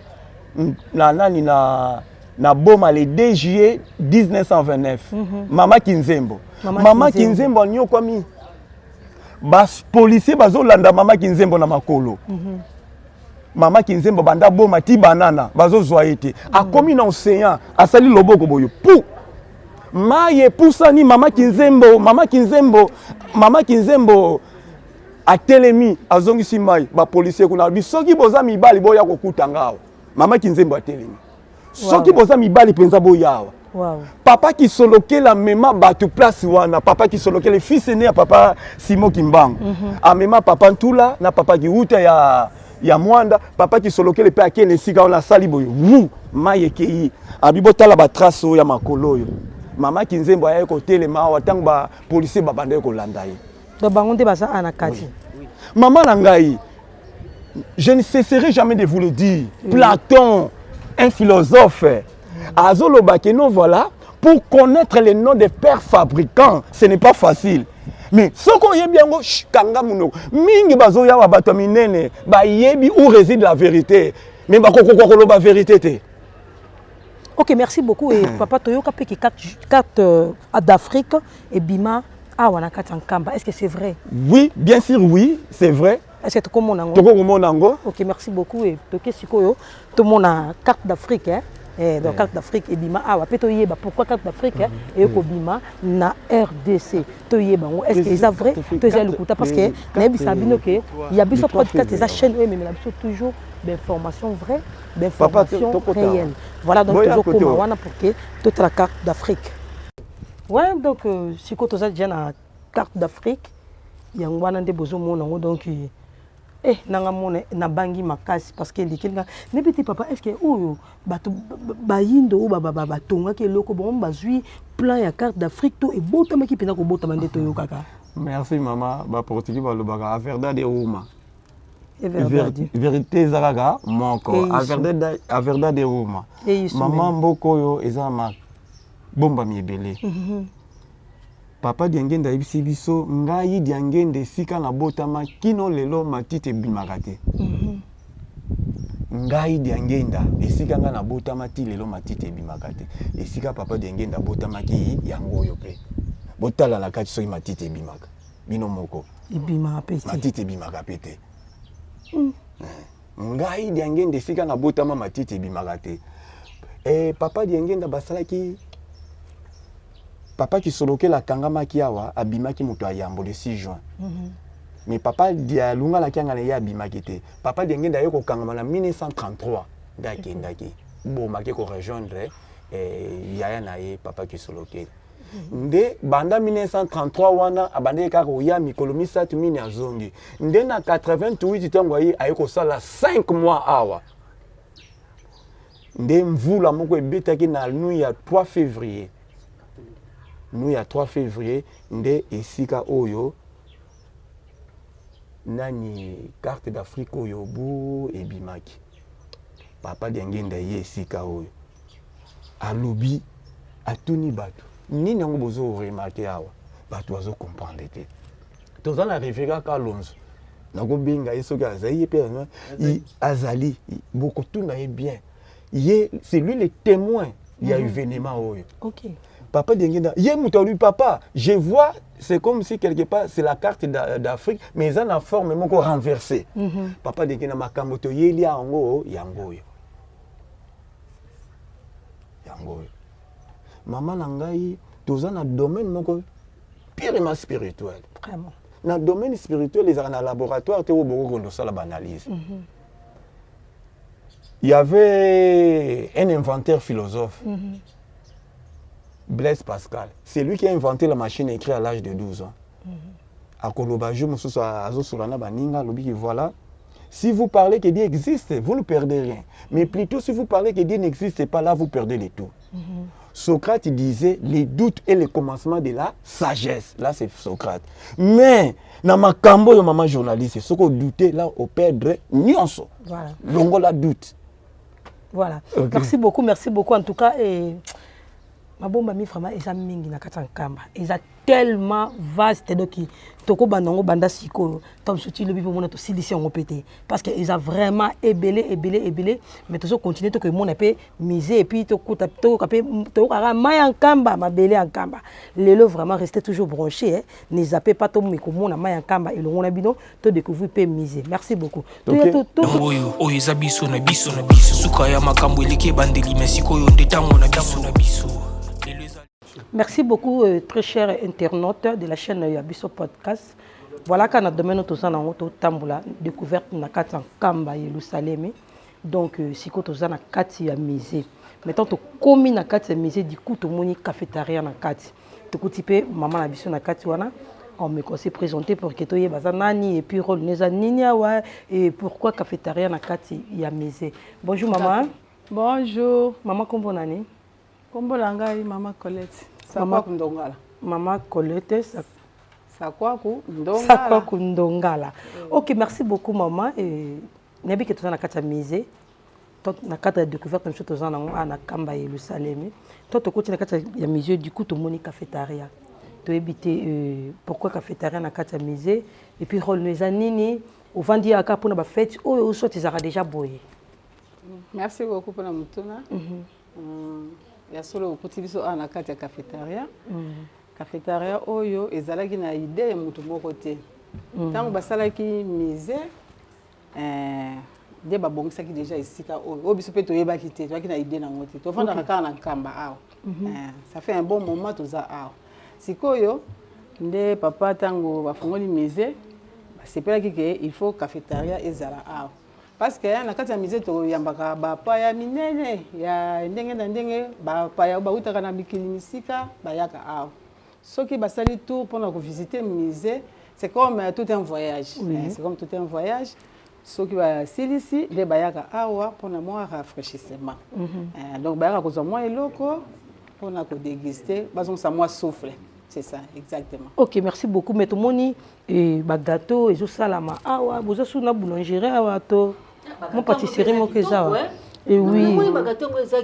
Vraiment. Là, vous tous en retard, talanga déjà donc. Nazoliango déjà donc. Non, pas c'est ça pour la bino papa. Ok, merci beaucoup. Biso soki to sel musala oyo bato balekite baliete donc musala na biso eza na ngona tina te. Monani ke soki oye na Nkamba, oti na cafétéria ya musée au sali rokote. On se présenter parce que tout le monde est na caméra. Maman félicitations. To éviter comme bonani aux anani parce que aux caméramen. Ok, balandi babiso to pesi bino na lombote à partir ya musée sikagane tozwami ngai papa Faustin Bazikanya Katoko nazali dafe ya département ya presse et information kimbangiste na République démocratique du Congo ngande na pesamelaki mokumba ya kokamba ya komema ba journaliste nyonso ba mataki na nkamba awa mpo ete bakoka kosepela na milulu ni lingomba abongisaki yango wana mama. Ok, merci beaucoup. Un grand merci déjà papa na biso yelim ta memaki biso kolonga biso na Kinshasa kuna musika atambusi biso ti awa na Mbanza Yerusalem. Merci beaucoup maman. Est-ce ndenge tozoli ba gâteau zo ka kitoko boy. Oh nazo mena, je pense que ça bissap hein. Oui, parce que la mena qui ont déjà na Brazzaville une fois donc to éviter ba format ki bino po bo bando sala ba gâteau kitoko makasi boy ou soit ndenge nini. Ou soit déjà ba tout mo engagé kuna bazo former ndenge nini. Mais quand on beta moi les solo muké. Merci beaucoup.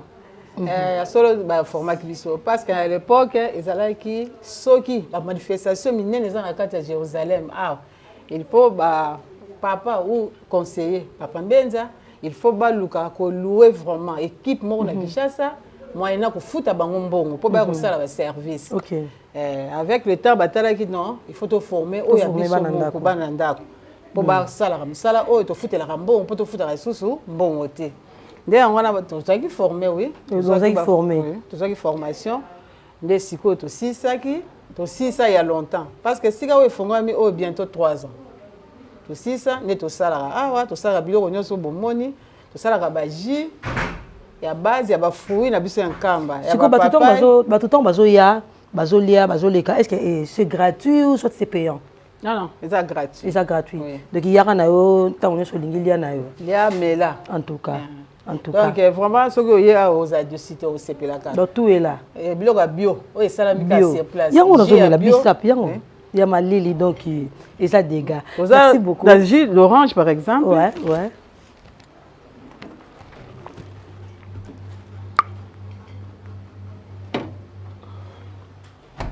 Oh pesa jus d'orange. OK. Tout ça là on gaga ah na Nkamba Jérusalem. Ah bon? Le jus d'orange to me kamona nous. Au moins na wezo na bien té na me kanana. Pour te confirmer bon té. Est-ce que l'excellent li bumuté? Et bien on a vu son format dans to yoka histoire ndengo wana té. Ah bon? Na me kanana na kombo ya tata mwana pe tata molimo santo. Wow.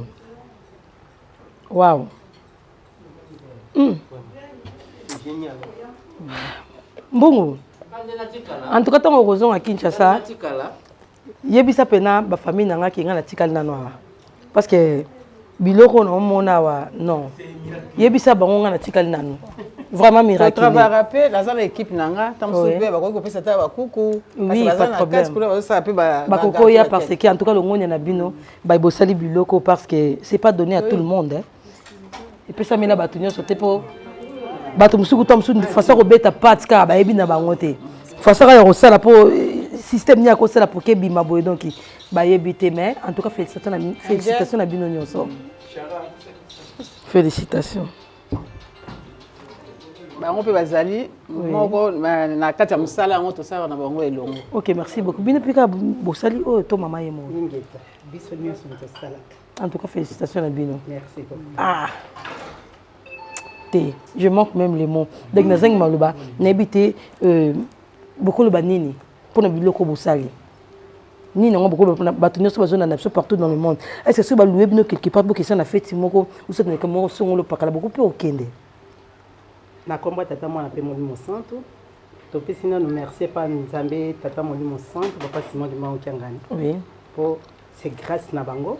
Nde bango nde mutu ba valoriser biso na makasi na biso te mais na makasi na bango yana tozo pesa bango merci na conseiller direct opesi merci ceux qui batindi biso esika tokosala. OK na ngolo na yana makasi na tokosala toza na obanga te. Est-ce que bako zo bino na nzela ni ba yo lukamnoka awa na site moko ou mon numéro mon téléphone eza o bako zo bino facile. Oui, numéro ezali mais pour aujourd'hui c'est pour déplacer biso. Des fois, on va pas chef spirituel, ça va golinga. Faut comment tu pas chef spirituel.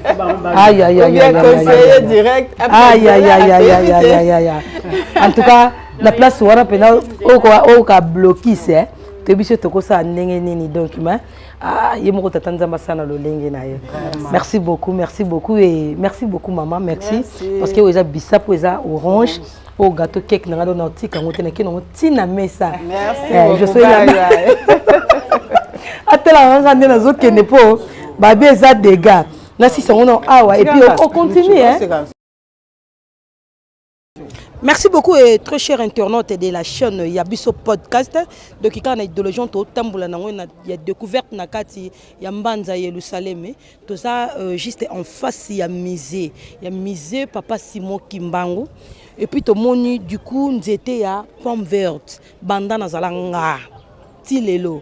Na eba te pomme verte to sombaka to zolia to ebite ebimela wapi. Du coup na kati ya Mbanza Yerusalem to moni pomme verte et puis preuve ne que bambuma nango yango yo to ebite to lobali susu nene papa nanga mekano ko sala moi commentaire. Merci maman nangai to lobaki yango lobi ke nkamba est-ce que réellement nkamba eza mabela musantu ngabi oui nkamba eza mabela musantu yango to longolaka sapato exode 3:15 na expliquaki maman nangai pommier nzete oyo ko bota kaka na ba climat oyo non tropical mais awa ezoko bota mama Dibaka yende muto ko expliquer bino yende muto chose étonnante ezana muke me bisi mbuma nango maman de ko expliquer bino po yende azana apesa mili mission wana avant na Belgique maman de ko préciser bino akokota na mozindo nango nde boni biloko oyo eye ko komela charge pe ya mama.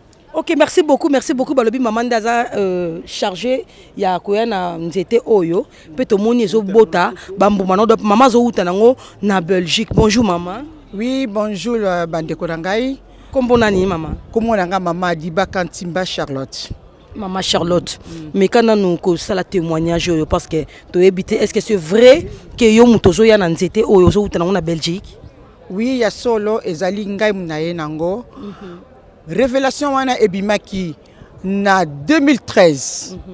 Naye na nkamba ningi to yaka pèlerinage na nkamba to ye délégation en Belgique. Alors baninga bazongaki ngana tikalaki. Tanga na tikali papa Simoni Kimbangu oto bengaka papa Simoni Kimbangu ya liputa. Ayeko bimela ngai alobi tout justement bana nanga bazebele mais yo na pona yo wuta bu mwana na yo. Ngana keneki na mikili ya poto ya Belgique papa Simon Kimbangu ye mutatinda yenga na poto en 1974.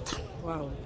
Alors na vandi kuna na yeko zonga tant na yeko zonga tout le temps to yaka na nkam ya solo tango azongi singa na poto hein na 1900 azongi singa isusu na poto na vanda na poto na 1992. Alobi nanga mission na yo awa na mboka oyo ya République démocratique hein esili na époque ya Zaïre alobi ozako zonga na poto. Alors na zongi na poto ye moko apesinga ba directive le 6 avril obo moni oyo hein le 6 avril mokolo ba Belge basambisa kingai mission nanga na poto. Pourquoi? Parce que pour pas sanga identité séjour nanga définitive. Okay. Alors le 25 mai jour ba pesanga Aigle Royal. Wow. Donc na dû statut réfugié. Oyo batumusu bakende kala bazwa ngoti. Aigle Royal. Alors ko samisa nangai ezalaki ye moko papa Simon Kimbangu liputa. Asamisa kingai na sambi ndenge atinda inga na poto. Basengingai ba Belge basengingai si réellement tu es l'enfant de Simon Kimbangu fais le preuve donne-nous hein la carte qui témoigne que tu es l'enfant de Simon Kimbangu. Okay. Na ju carte nanga ya mondimi na pesi alobi nanga mais non Simon Kimbangu il avait aussi une femme. Sa femme aussi avait une carte. Na kamati mukanda wana ngabi janvier le 2 na pesi ba comparer batali elle est en règle de comment de paiement. Abi vraiment donc tu es véritable l'enfant de Simon Kimbangu. Abi nanga vas-y. C'est terminé, nous on a clôturé. Alors c'était le 6 avril. Na butu nango na lali papa Simon aye. Alobi olonge tumba. Je n'ai pas compris. Na lamuki na toko na ebisi batunga alobi tala makambo na moi na longe tumba. Na vai nanga kali le 25 mai apesingai mukanda.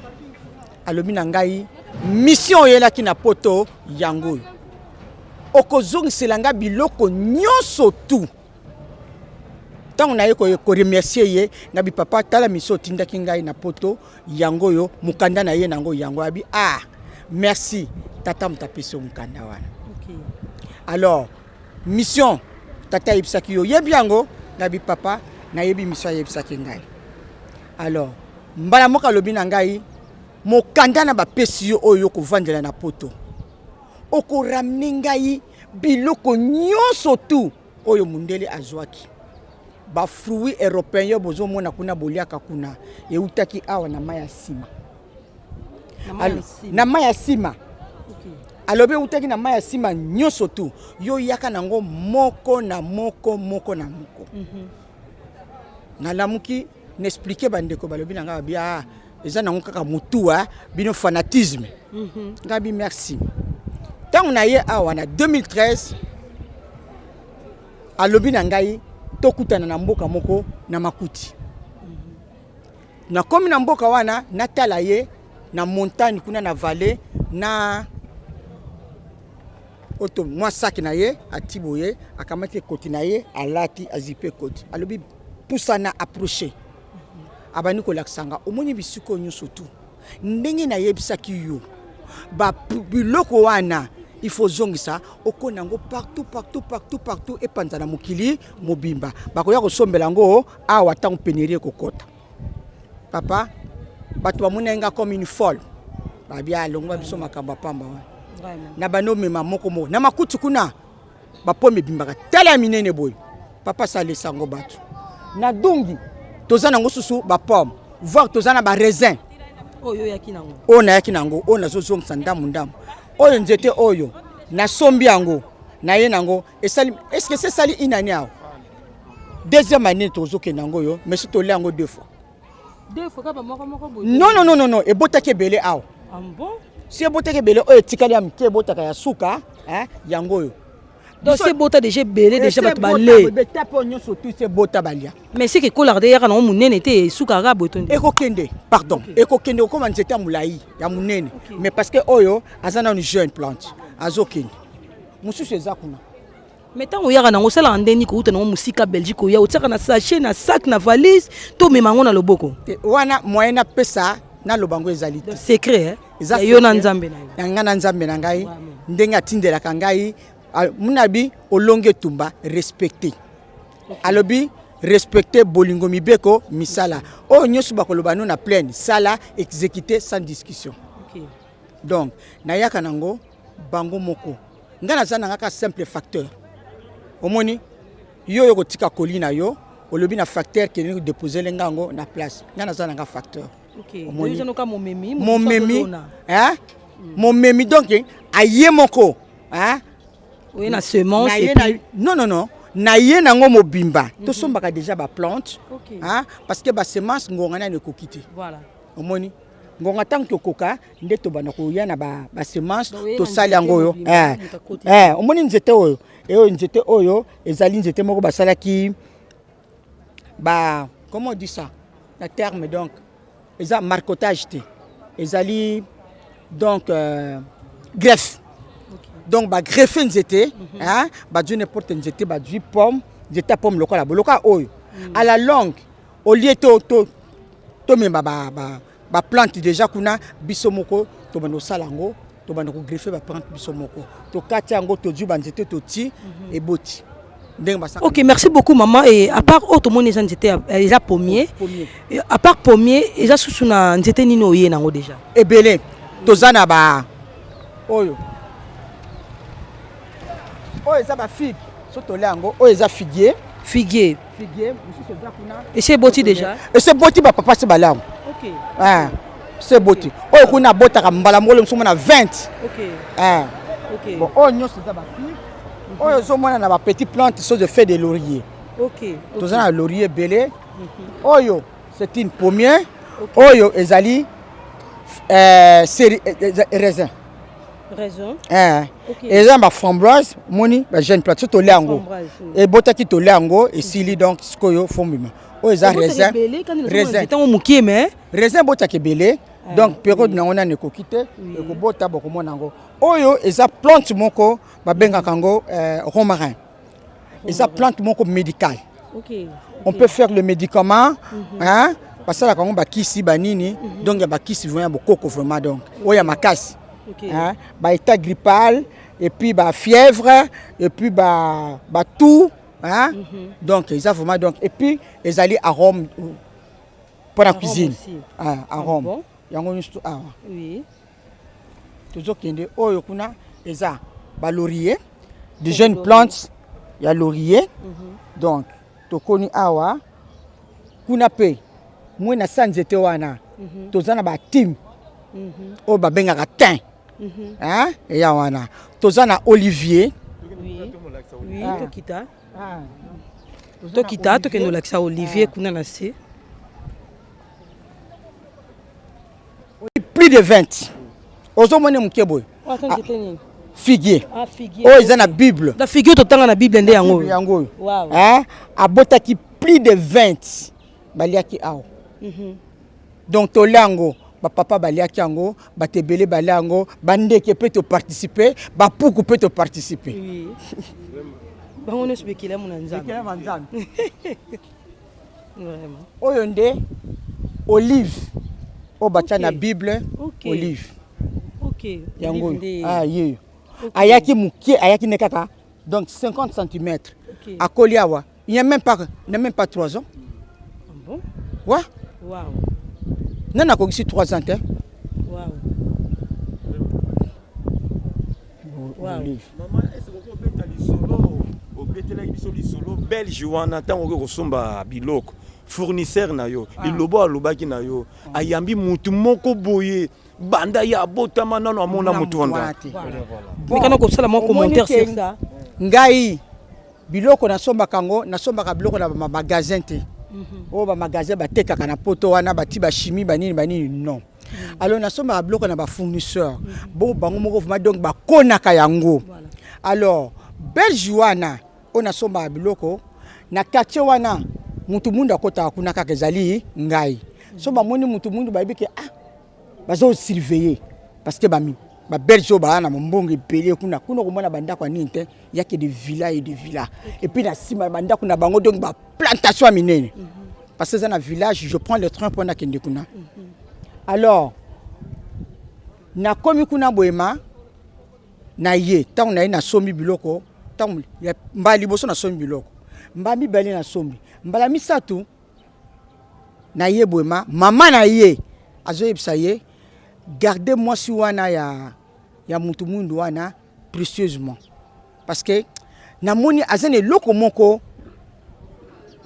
et puis papa na ye hein a bénir yo makasi donc on négligé était il faut zakana ye soka ye au tiki d'abord ba client no mususu o s'occuper na ye o libérer ye bon sima ozu ba client na yo alors jour wana tangu na ye ngai na komi bref nazokata parce que je prends pas trop de temps tant nga na komi hein na ye abinanga mais madame Charlotte mais ton papa il était ici il vient de partir et puis mon papa mais mon papa est déjà décédé depuis longtemps ici en Belgique alors abinanga ton papa il porte une culotte il parle tout doucement. Na bien du film. Là, on parle, qu'est-ce qu'il a dit? Non, ton papa est venu ici. On a essayé un peu de bavarder, mais le moment n'est pas encore là. Et puis, après, abano laksanga biloko. Abi zwan zete oyo. Mais je n'ai pas tout l'argent hein, pour payer. Je te dis de prendre ça à Kanisiam. Abinanga, c'est la commande de ton papa. Mais papa, bon, on a discuté. Hein? Mais bon, ça va d'accord. Je prends comme commande à papa Nanga. Mais Abinanga, tu viendras payer quand tu vas retourner. Ton papa va te donner l'argent hein, que tu viendras payer. Bon, d'accord. Na jubilo qu'on a kenan. Na comme l'aéroport, hein? Na voyager. Ndenge papa ibsanga na beng papa nga papa boina boina baby tia ndenge to salaka. biloko pe l'équipe bien et comme boma sans problème sans quoi et ça biloko nzambe. Alors oyo mususu ce kaka na komika boema ata ba client na ba poni yango biloko ya biso habité. Ça j'ai un client, j'ai une cliente, ceux qui biloko na PCT, je vais manquer ma bénédiction. Wow. Grâce à elle, bon monique production nangai et mati na commis bien yende. Ba bien bon. Ba bien bon. Et puis ceux qui ngai na longwe, hein, na jouer loko to na lingi planto. Bango nyuso bako ya, ba lingi kaka, ba jouer loko ngo. Omoni azai ko teka na marché. Ba plante na ye ayi ko teka na marché to ye mana kinga na marché. Ateka lisu na marché te. Abi depuis que j'étais connu, depuis que tu as acheté mes plantes, je ne vends plus au marché. Donc ba client ni surtout ba yaka na ndako. Omoni alors on a bénédiction abi bénédiction ya tata na. OK. Ozomona. Maman comprendre. Na comprendre. Et puis papa na bunzambe na bango asalaka mingi. Omoni soko moni biloko eya awa vraiment tout cas question wana pona répondre bino olekaka nango ndenge nini eza moi passe monaka l'histoire ya yo na nzambe yanga nzambe nanga donc omoni oyo nyoso tout ezali inspiration na ye ndenge alobelaki nga memelanga yango espèce n'espèce akatelaki ngai 3000 plantes. OK. Combien déjà? Pour le moment parce que omoni ba plante ya kimingi awa batu mingi ba baby saki yango na simanaka moi je peux pas rester na vanda awa basali tozoko sala na batu okosala ba plante bon bazo baby so sala ba nde ceux qui vraiment ndenge to bana ko ya nango ceux qui vraiment to respecter qui vraiment boyema de to comme nango 3000 plantes et pas ya nzambe doute ezate c'est ça tozana 1 hectare ya fait de laurier na Kiemba. OK. Alors ceux qui occasion comme nana permettez maman. Est-ce que banzete oyo akanango ibotaka kuna na poto mais où est poto te comment cette comparaison comment vous pouvez nous donner cette explication par rapport au climat par rapport à awa oui climat eza kuna ngo te eza awa papa na ngai hein wana nyoso to ezali makamu sa tata nzambi. OK. Parce que batu mingi je m'excuse aux amuta liboso te poser question. J'ai même des confrères hein, au bazan Europe. Ba tanta a longo na nzete en Europe ayeko kona ngo pana ye ibimate ikauka ekomi koni. Omoni ba posanga ba question no poser ngai plusieurs fois. Pesa biso secret na yo comment oyaka na banzete wana awa. Ba mso balobi biso to comme aéroport bakangi biso. Parce que l'aéroport so bakangi faut foutre droit de sortie. Omoni. Alors ba bebisa bambongo mais comment se fait-il ya yo yaka ekomaka awa waneza makambo na bango moko. Quand on dit c'est une terre sainte terre sainte effectivement ngasi na sainte c'est pomme mususu ya le pomme mususu ezali awa wow oyo pe liami mingi tala etika moko wow nana considère ça wow yangwana donc botaki belé hein o penser botaki belé moyen te OK oza pomme rouge nouvelle génération oya mbalo yo batu bazolia oyo kuna to moni kuna za golden. OK. Le n'habite to benga ngo jardin de din to benga ngo nini donc voilà puisque le président de la République Mobutu oui quand il est allé à l'Amérique il avait dit moi je suis le président des jardins d'Éden paradis terrestre. Exactement. C'est OK. Qui précise ça. OK, donc merci beaucoup maman. Merci beaucoup. En tout cas, non, c'est pas la même chose que na Belgique kuna. Au peselinga moi batu mbote, peselinga papa JC ko dit tout comme quiza. Mako ya bana papa kuna na Belgique. Au peselinga papa Gorat toko diankunzu. Molongani ya maman Ornella kuna peselinga ba mbote belé, bana papa toujours. Et puis au peselinga ba mbote ebelé et pai ya papa Zeis. Molongani ya maman Z. Bosaka kuna na lingomba na Belgique kuna parmi bana papa. Merci beaucoup. Merci beaucoup. Na tondi bino botondi na sepeli vraiment parce que balobaka esika bolingo ezali te hein esika wana evivaka te. Bolingo bino bolakisi bokite botiki banda kuna bino boye awa poya depuis Kinshasa po boya kotala misalo ezali awa en tout cas bozwa lokumu. Puis bokozanga ba bénédiction na bino te parce que c'est lui qui donne et c'est lui qui prend. Amen. Et puis donc azo peut sa ba bénédiction na ye partout. Partout monde entier. Tala mundele, hein, mundela lo bazo bananga, dis à ton père, na lingi na ngelo côté, j'ai tout, j'ai l'argent, j'ai tout et tout. Mais là qu'on a sengi, quand tu vas arriver, quand tu vois ton père, dis-le que monsieur Dani a besoin de bénédiction. Hein? Alors bi asa bénir nga na remercier na oya pesingai déjà et c'est monnaie na mokili mobimba yangwana ezali kaka bisote azali tata ya mabota nyonso. Ok, merci beaucoup maman, merci. Merci. Donc tu as déjà na kati, to kende na carte pour que to la peine non ezakuna. Merci beaucoup très chers internautes de la chaîne Yabiso Podcast. Donc merci beaucoup na bino sur botika bosoki libaku malamu ya kolanda édition na biso ya mukula lelo découverte na Manza Yerusalem.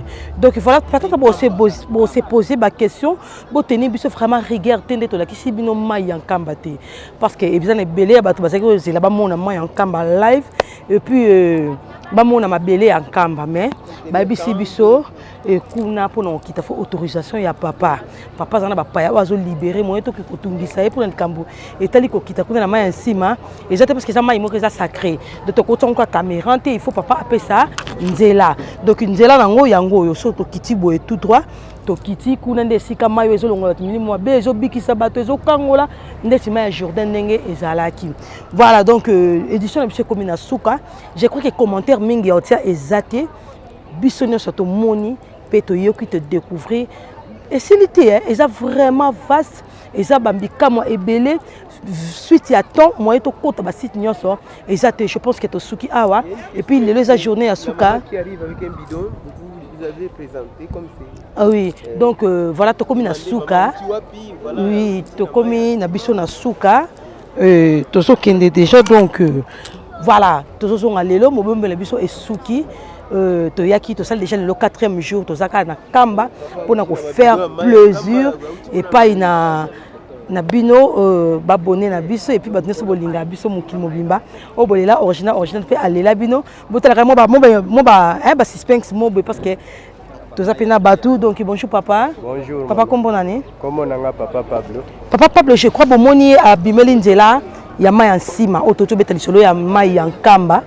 kuna moyen to koma ezate bien je crois que mai en kamba yango yo papa mais quand on expliquer ba l'émission nyonso ndeni no sali pour que OK nos mai oyo miracle ni osali na koma tata mwana pe tata molimo mosantu pona kozwa mai oyo miracle ezalité sauf que soki okomi na mboka oyo nyonso epesa melio déjà okosokola nanu mai ya yambo sokoli mai kuna libanda après oye pona ozwa mai osokoli na mai ya nsima otoki ya yo ya komela otie na bidon na yo nde oke na ngondako nde kondima na onde bikisa yo kaka na mabondeli makasi na biso za na mabondeli. OK donc okipe olambela ngo koki sokola koki mela problème te pekisa mite mais nde to salela ka bongo te pona nini po biso ndenge to zibo et moi 5 litres oke nango so bandi ko lambela nde ko pesa pasi nde wato salela kaka ndambu pona soki na tango za likambu to na pamba ka bo ya difficulté saleli mai na libondeli libondeli avant komela mai libondeli nanu senge pa ya nzambe après omeli mai. OK merci beaucoup na bino nyonso mama ya kamba ba bidon ya ngwana je crois que moyen okite za tene expliquer bino donc papa fa pesa nzela papa ça vraiment na bapa ya ebele to komi na Souka en tout cas un grand merci et pas ya papa na ngai papa José un grand merci et pas ya papa Papa Pomas Preski Lusanga. Donc voilà, ma collègue, papa mais ma collègue na Mustala. Un grand merci à vous. Donc to komi na Souka, d'être aussi ça va direction vers Kinshasa. Donc to zonga déjà. Et tu as vraiment béni, la terre sainte donc mingo le bezate même ngamoko bouche bée donc bon comprendre kaka to moni peto yoki donc ngako na zena personne tika na ngai. Ya biso yangoyo oyo eza biso na biso suka ya makambo eleki ebandeli mais sikoyo nde ntango na biso lelo eza lelo don't have to wait till tomorrow po tokende liboso tia kondima likolo na nyonso po mosika touti nini te tomoni na nyonso tosali mekondi mekoli forever grateful I'm counting my blessing ba we do a begin kozeleki mingi likolo na se koleka ba ute bandeli si tobengama balongi always give thanks for the life I'm living ekomelengis like I'm watching a movie soki nakanisi bolamu na yo elekelaka ngai osali ya kokama oduwa give in exchange koma koyebisa ngai liwaya so ndima pepe onga nazwa bomo ya seko elekelaka ngai give to Caesar what belong to Caesar yebi lokumu topesa na nkolo obimisa nga na molili opesa lilobo epelisa mwinda okomisa nzoto etonga makambo na koma komona kokamwa ebandeli pe suka nyonso tosengaka esi osala bokitano ya bala ya mabana bilaka na ndima kokokisa nyonso mpo na ntina nanga ya motuya yo opesanga ofeli nzambe tata esengo na ngai ya libela moninga na ngai ya motema matoye yoki miso emoni minga kolobeza te motema eza temoi misala emonani minga kolobeza te touti mosika esansal tokomi minga kolobeza te ya kolobeza te minga kolobeza te matoye yoki miso emoni minga kolobeza te motema eza temoi misala emonani minga kolobeza te touti mosika esansal tokomi minga kolobeza te ya kolobeza te minga kolobeza te ya biso yangoyo oyo eza biso na biso suka ya makambo eleki bandeli mesiko oyo nde tango na biso lelo eza lelo don't have to wait till tomorrow po tokende liboso tia kondima likolo na nyonso po mosika touti nini te tomoni na nyonso tosali mekondi mekoli forever grateful I'm counting my blessing ba we do a begin kozeleki mingi likolo na se koleka ba ute bandeli si tobengama balongi always give thanks for the life I'm living ekomelengis like I'm watching a movie soki nakanisi bolamu na yo elekelaka ngai osali ya kokama oduwa give in exchange koma koyebisa ngai liwaya so ndima pepe onga nazwa bomo ya seko elekelaka ngai give to Caesar what belong to Caesar yebi lokumu topesa na nkolo obimisa nga na molili opesa lilobo epelisa mwinda okomisa nzoto etonga makambo na koma komona kokamwa ebandeli pe suka nyonso tosengaka esi osala bokitano ya bala ya mabana bilaka na ndima kokokisa nyonso mpo na ntina nanga ya motuya yo opesanga ofeli nzambe tata esengo na ngai ya libela moninga na ngai ya motema matoye yoki miso emoni minga kolobeza te motema eza temoi misala emonani minga kolobeza te touti mosika esansal tokomi minga kolobeza te ya kolobeza te minga kolobeza te matoye yoki miso emoni minga kolobeza te motema eza temoi misala emonani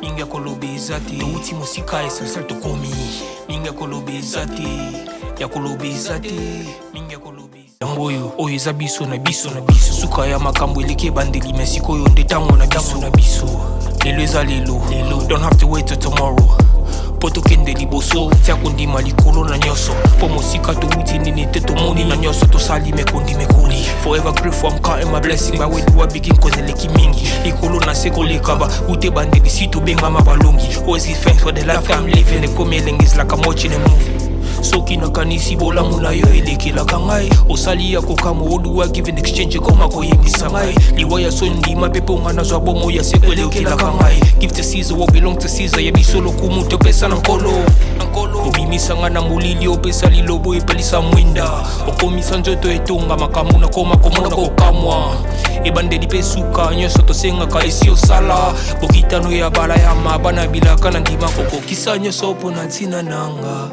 ya motuya yo opesanga ofeli nzambe tata esengo na ngai ya libela moninga na ngai ya motema matoye yoki miso emoni minga kolobeza te motema eza temoi misala emonani minga kolobeza te touti mosika esansal tokomi minga kolobeza te ya kolobeza te minga kolobeza te matoye yoki miso emoni minga kolobeza te motema eza temoi misala emonani minga kolobeza te touti mosika esansal tokomi minga kolobeza te ya kolobeza te minga kolobeza te yangoyo oyo eza biso na biso suka ya makambo eleki bandeli mesiko oyo nde tango na biso lelo eza lelo don't have to wait till tomorrow po tokende liboso tia kondima likolo na nyonso po mosika touti nini te tomoni na nyonso tosali mekondi mekoli forever grateful I'm counting my blessing by way do I begin kozeleki mingi likolo na se kolekaba ute bandeli si tobengama balongi always give thanks for the life I'm living ekomeleng is like I'm watching a movie soki nakanisi bolamu na yo elekelaka ngai osali ya kokama oduwa give in exchange koma koyembisa ngai liwaya so ndima pepe onga nazwa bomo ya seko elekelaka ngai give to Caesar what belong to Caesar yebiso lokumu topesa na nkolo obimisa nga na molili opesa lilobo epelisa mwinda okomisa nzoto etonga makamu na koma komona kokamwa ebandeli pe suka nyonso tosengaka esi osala bokitano ya bala ya mabana bilaka na ndima kokokisa nyonso mpo na ntina nanga ya motuya yo opesanga ofeli nzambe tata esengo na ngai ya libela moninga na ngai ya motema matoye yoki miso emoni minga kolobeza te motema eza temo emisala emonani minga kolobeza te touti mosika esansel tokomi minga kolobeza te ya kolobeza te minga kolobeza te matoye yoki miso emoni minga kolobeza te motema eza temo emisala emonani minga kolobeza te touti mosika esansel tokomi minga kolobeza te ya kolobeza te minga kolobeza te yango oyo eza biso na biso na biso suka ya makambo eleki bandeli me sikoyo nde ntango na biso lelo eza lelo don't have to wait till tomorrow po tokende liboso tia kondima likolo na nyonso po mosika touti nini te tomoni na nyonso tosali mekondi mekoli forever grateful I'm counting my blessing by way do I begin kozeleki mingi likolo na se kolekaba ute bandeli si tobengama balongi always give thanks for the life I'm living ekomeleng is like I'm watching a movie soki nakanisi bolamu na yo elekelaka ngai osali ya kokama oduwa give in exchange koma koyembisa ngai liwaya so ndima pepe onga nazwa bomo ya seko elekelaka ngai give to Caesar what belong to Caesar yebiso lokumu topesa na nkolo obimisa nga na molili opesa lilobo epelisa mwinda okomisa nzoto etonga makamu na koma komona kokamwa ebandeli pe suka nyonso tosengaka esi osala bokitano ya bala ya mabana bilaka na ndima kokokisa nyonso mpo na ntina nanga ya motuya yo opesanga ofeli nzambe tata esengo na ngai ya libela moninga na ngai ya motema matoye yoki miso emoni minga kolobeza te motema eza temo emisala emonani minga kolobeza te touti mosika esansel tokomi minga kolobeza te oyo eza biso na biso suka ya makambo eleki ebandeli me sikoyo nde ntango na biso lelo eza lelo don't have to wait till tomorrow po tokende liboso tia kondima likolo na nyonso po mosika touti nini te tomoni na nyonso tosali mekondi mekoli forever grateful I'm counting my blessing by way do I begin kozeleki mingi likolo na se kolekaba ute bandeli si tobengama balongi always give thanks for the life I'm living ekomeleng is like I'm watching a movie soki nakanisi bolamu na yo elekelaka ngai osali ya kokama oduwa give in exchange koma koyembisa ngai liwaya so ndima pepe onga nazwa bomo ya seko elekelaka ngai give to Caesar what belong to Caesar yebiso lokumu topesa na nkolo obimisa nga na muli